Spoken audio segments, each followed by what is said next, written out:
I've been robbed. He went down that way. Young kid with a gun. This is Radio 227. I got a robbery just occurred at the liquor store at 14th and L. The suspect is a white male, about 20, wearing a red plaid jacket, and he is armed. He ran into an alley in the 1400 block of L Street. Young puppy went down that way. And request assistance.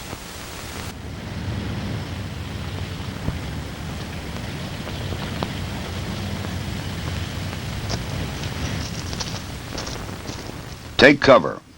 A basic rule for survival against hostile fire.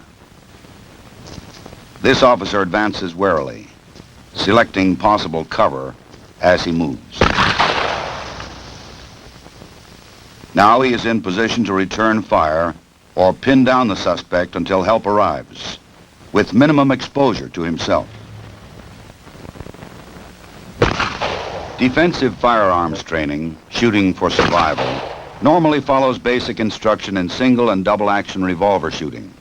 It stresses proper use of cover and the firing positions from behind it. One-on-one is a good method of defensive firearms instruction. The coach or instructor can correct stance or grip before the pupil continues.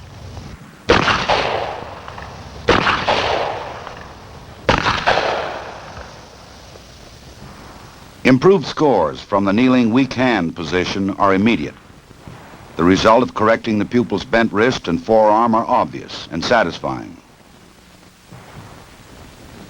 Even good shooters may acquire bad habits when firing from behind barricades. Ready to fire from strong right-hand side, the pupil benefits from another correction. Keeping elbow and knee safely behind cover, thus removing two targets from hostile fire.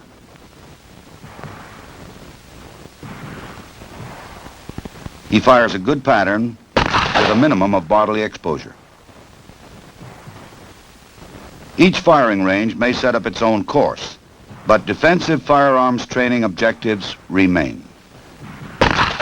Teaching the application of basic shooting techniques to confrontation situations. Failure to provide a firm base when shooting from cover makes for inaccurate shooting. Legs spread too wide provide a tempting target for an assailant.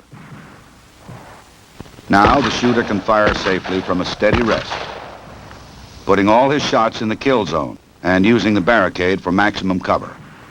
This is shooting for survival.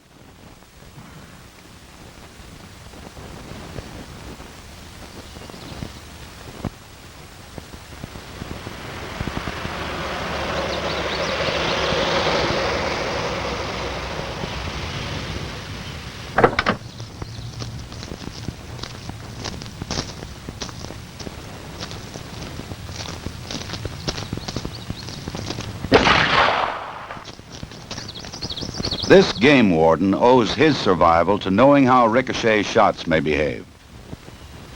The bouncing bullets that can kill a man even when he believes himself safe under cover, behind this car or this one. In this demonstration, the instructor aims at a clay pigeon well in front of the car. The rifled shotgun slug does not leave the roadway like a rubber ball at the same angle that it hit. It has ricocheted almost parallel to the ground to pierce the target under and behind the car. Safety lies only in putting a solid object like the wheel or engine of the car between you and your assailant. Let's review this surprising effect again. While a rubber ball thrown to the ground would bounce upward at the same angle. A bullet ricochets almost parallel to the hard surface struck.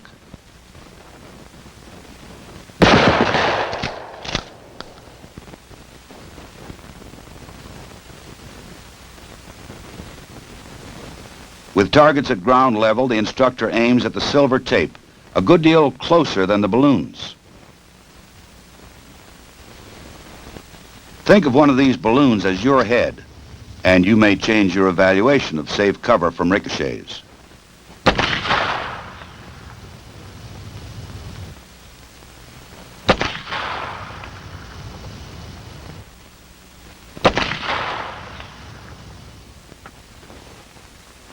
The same principle maintains when a bullet ricochets from a hard vertical surface. The instructor has placed aiming points some distance from the balloon targets.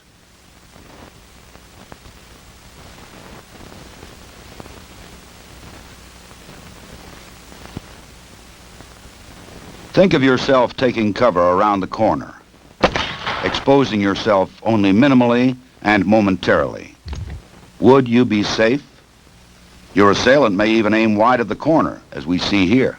But the ricocheting bullets almost parallel to the wall could kill you as easily as they burst these balloons. The lessons taught by these demonstrations might someday save your life. Attention units 54 and 55. We have a 1090 at the Alexandria National Bank, 800 South Washington. First unit on the scene, do not enter the bank until the backup unit arrives. 10-4. This is Unit 54 responding.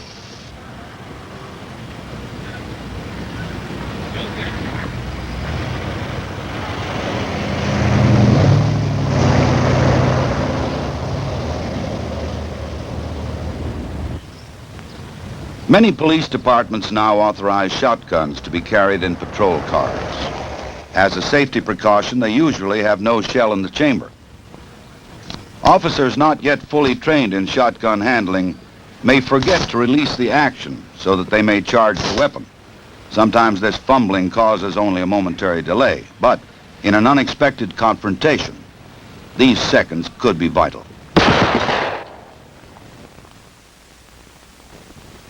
Shotgun instruction, especially with newly issued weapons, must begin with thorough training in gun handling and loading. Releasing the action must become a reflex move, even under stress.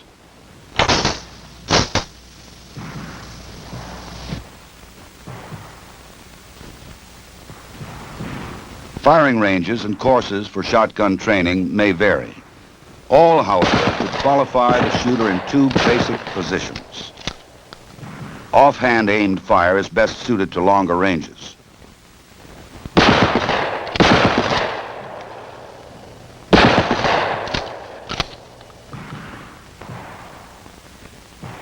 Hip firing is used at close range, where most confrontations do occur.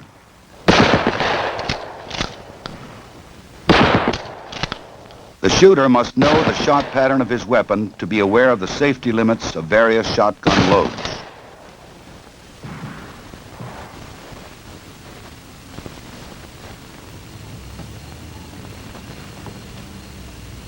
Each year, the FBI Uniform Crime Reports tells the grim story of policemen killed.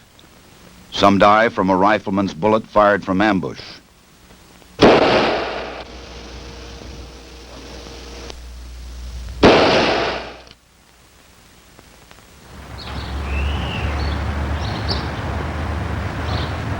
Some die at a closer range, often while performing routine duties.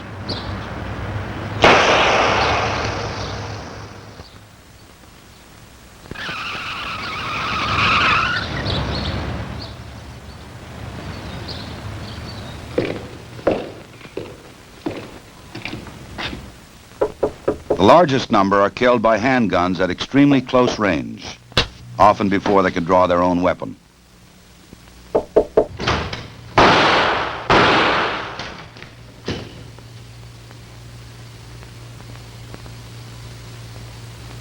Close combat pistol courses meet this challenge by training shooters to fire at targets as close as 3 feet. They will, however, include firing positions used for fast, accurate shooting at slightly longer ranges, from 7 to 15 yards. The point shoulder position fired from a crouch uses the arm as a pointer, with the front sight as the tip. It should form a straight line from shoulder to front sight without bending elbow or wrist, which would deflect the shot.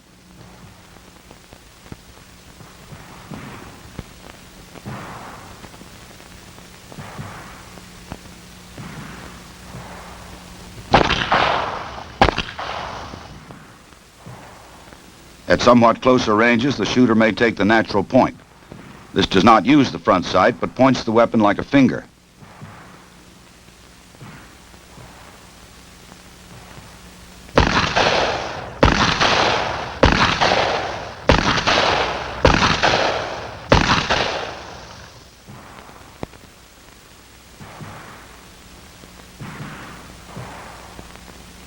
Also fired from a crouch is the hip position. Here too, the weapon should be pointed at the target like your finger, but the bent arm at hip level makes this position more suitable to shorter ranges, where aim is not as much of a factor as speed. It is, however, on extremely short-range training that the close combat pistol range should concentrate. 2 ready gun positions should be taught. The first has the elbow resting on the hip, the weapon extended for fast pivot if necessary. This position could be used to search a room or to cover a partner at very close range.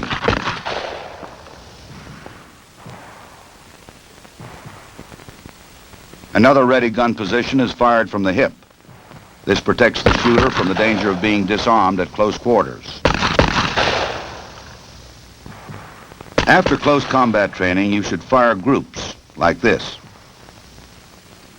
Without it, the records show many instances of clean misses in close combat situations, and all too often you get no second chance.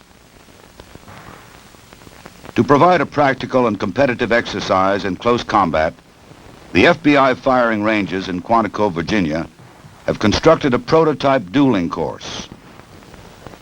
Okay, gentlemen, on the line, start walking.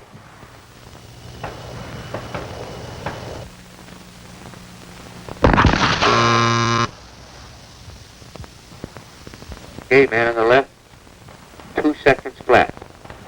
On the line, start walking.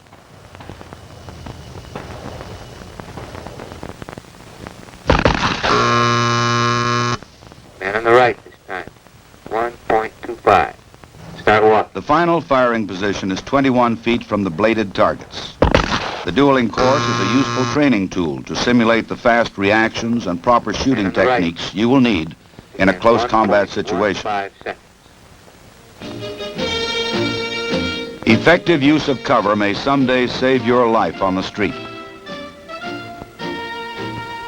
Defensive firearms training can make such reaction automatic.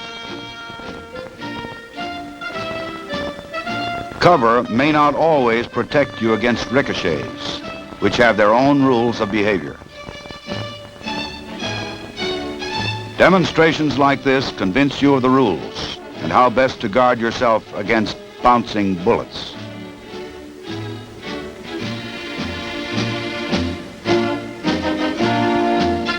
Many law enforcement agencies have authorized the use of shotguns.